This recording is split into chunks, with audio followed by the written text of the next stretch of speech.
بسم اللہ الرحمن الرحیم۔ السلام علیکم، میں ہوں گلفام چودھری، آپ دیکھ رہے ہیں میرا فیس بک پیج اور یوٹیوب چینل۔ پاکستان کی سیاسی صورتحال پر انتہائی اہم ترین تجزیہ دیا ہے صدیق جان صاحب نے،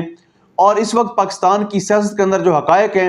وہ انہوں نے بتائے۔ آئیے پہلے ان کی بات سنتے ہیں، پھر اس پر بات کرتے ہیں۔ جو پارلیمانی کمیٹی ہے یہ 12 رکنی ہے، اور اس میں سب سے پہلی جو واردات ڈالی گئی وہ آپ کو بتاتا ہوں۔ یہ جو 12 رکنی ہے، اس میں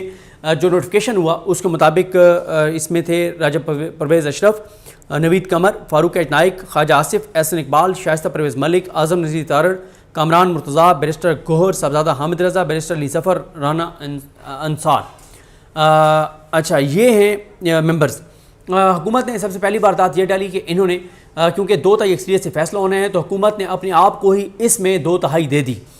کیونکہ حکومت نے یہ کیا کہ اس میں 12 میں سے 8 ووٹ چاہیے 2/3 کے لیے، تو حکومت نے یہ کیا کہ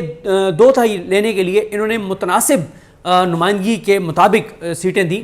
اس میں نمائندگی دی۔ تو اگر پی ٹی آئی کو مخصوص نشستیں مل گئی ہوتی سپریم کورٹ کے فیصلے کے بعد، اور اگر جو ہے وہ سینٹ الیکشن ہو گئے ہوتے کے پی کے، تو پھر پی ٹی آئی کی اس میں ایک سیٹ زیادہ ہوتی، پھر حکومت کے پاس 2/3 اکثریت نہ بچتی۔ لیکن ایک واردات ڈالی گئی، اس لیے یہ مطلب ترامیم ہوں وہ بھی متنازع، یہ کمیٹی بھی متنازع، اور اب اگر اس کمیٹی نے منصور علی شاہ صاحب کے علاوہ کسی کا فیصلہ کیا تو پھر تو دمادم مست کلندر کا آغاز ہو جائے گا۔ دیکھیں، جو سپریم کورٹ آف پاکستان کے رجسٹرار کی جانب سے 3 نام جو ہیں وہ بھجوا دیے گئے ہیں۔ اب میں آپ کو ایک چیز بتا دوں کہ ایک بہت زیادہ بحث چل رہی ہے کہ آیا یہ جو لینگویج ہے اس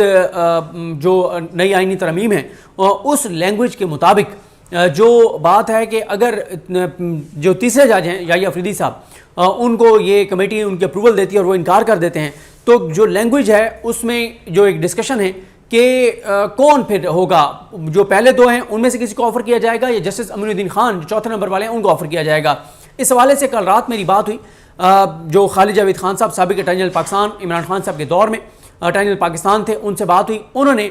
جو بات کی ہے اس کے مطابق یہ ہے کہ ان پہلے 2 میں سے کسی ایک کو آفر کرنی پڑے گی، ایسا نہیں ہے کہ اس کے بعد امین الدین خان صاحب کے پاس جا سکتے ہیں۔ وہ یہ کہتے ہیں کہ جو لینگویج ہے، دیکھیں جو آئین کی لینگویج ہے نا، اس میں فل سٹاپ کوما جو ہے اس کی بھی امپورٹنس ہوتی ہے۔ انہوں نے بڑی ٹیکنیکل مجھے وہ بات سمجھائی، وہ اب میں آگے آپ کو کمیونیکیٹ نہیں کر سکتا، وہ اتنی ایک وہ جو لینگویج انہوں نے بتایا وہ اگر میں بتانا بھی چاہوں تو وہ کمپلیکیٹڈ ایسی چیز ہے کہ وہ میں اس طرح سے ایکسپلین نہیں کر پاؤں گا جس طرح سے انہوں نے مجھے سمجھایا ہے۔ اور خالد جاوید خان صاحب وہ اٹارنی جنرل پاکستان تھے جن کا سب کو پتہ ہے کہ انہوں نے عمران خان صاحب کے دور میں عدالتوں میں کس طرح کا موقف اپنایا، اور کئی بار ہم نے دیکھا اسلام آباد ہائی کورٹ میں اطہر من اللہ صاحب کی عدالت ہو یا سپریم کورٹ کے بینچز ہوں، انہوں نے اوپنلی کھڑے ہو کر یہ کہا کہ حکومت نے یہ غلط کیا ہے اور میں وزیراعظم سے ملوں گا، آپ مجھے موقع دیں، میں وزیراعظم سے مل کے اور اس پہ وزیراعظم کی رائے آپ کے سامنے رکھوں گا، اور میں وزیراعظم کو بتاؤں گا کہ یہ فیصلہ درست نہیں ہے۔ اور کئی بار انہوں نے عمران خان صاحب سے فیصلے تبدیل کروائے، اور عمران خان صاحب ان کو بڑا احترام دیتے تھے، اور کیونکہ وہ سنسیئر تھے تو عمران خان صاحب ان کی بات مانتے تھے۔ اور پھر یہ بھی ہوتا رہا، ہم نے دیکھا کہ عدالت ان کی ایک بات پر بڑے بڑے کیسز جو ہیں وہ ڈسپوز آف کر دیتی تھی، ان کی زبان پر اتنا اعتماد تھا۔ یعنی وہ موجودہ اٹارنی جنرل پاکستان منصور عثمان اعوان صاحب کی طرح بالکل نہیں تھے کہ جو آئین پہ حملے کرنے میں وہ شامل ہوں، عدلیہ پر حملے کرنے میں وہ شامل ہوں، پاکستان کی ایسی چیزیں کرنے میں جن کا پاکستان کے اوپر بہت نیگیٹو ایفیکٹ آنے ہیں اس میں وہ شامل ہوں، اس میں وہ سہولت کاری کریں یا اس کے وہ ماسٹر مائنڈ ہوں، وہ اعظم نذیر تارڑ جیسے کرداروں کے ساتھ لگ کے اور تباہی اور بربادی پھیریں، ایسے وہ ہرگز نہیں تھے۔ تو انہوں نے وہ بڑی فیئر اوپینین دیتے ہیں، اور ان کی فیئر اوپینین یہی ہے کیونکہ وہ تحریک انصاف کا حصہ نہیں ہے، تو انہوں نے یہ کہا کہ یہ پہلے 2 کو ہی ان کو آفر کرنا پڑے گا، یہ نہیں ہو سکتا کہ آگے جسٹس امین الدین خان صاحب کے پاس جو ہے وہ جائیں۔ اچھا، اب ایک چیز اور ہے کہ پی ٹی آئی نے کیونکہ بائیک آؤٹ کر دیا ہے اس کمیٹی کا، آیا بائیک آؤٹ کا فیصلہ درست ہے یا نہیں ہے، اس پہ بہت زیادہ بحث ہو رہی ہے۔ اس پہ بہت سے یعنی ایک تقسیم ہے رائے۔ ایک رائے یہ ہے کہ بالکل ٹھیک کیا ہے بائیک آؤٹ کر کے، کیونکہ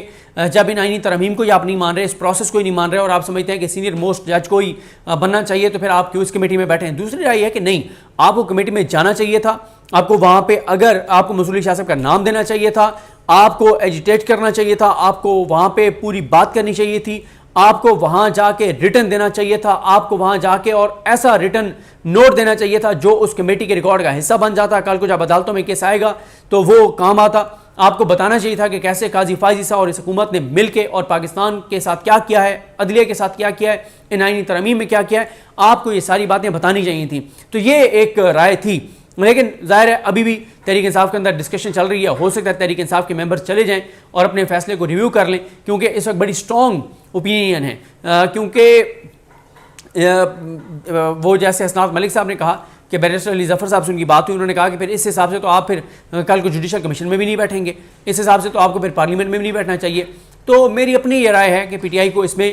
جانا چاہیے تھا، پی ٹی آئی کو جا کر اس میں اور اسٹرانگ اپنا اوپینین دینا چاہیے تھا. اب ظاہر ہے ایک کمیٹی بن گئی ہے، اور یہ بھی ہے کہ کیونکہ جو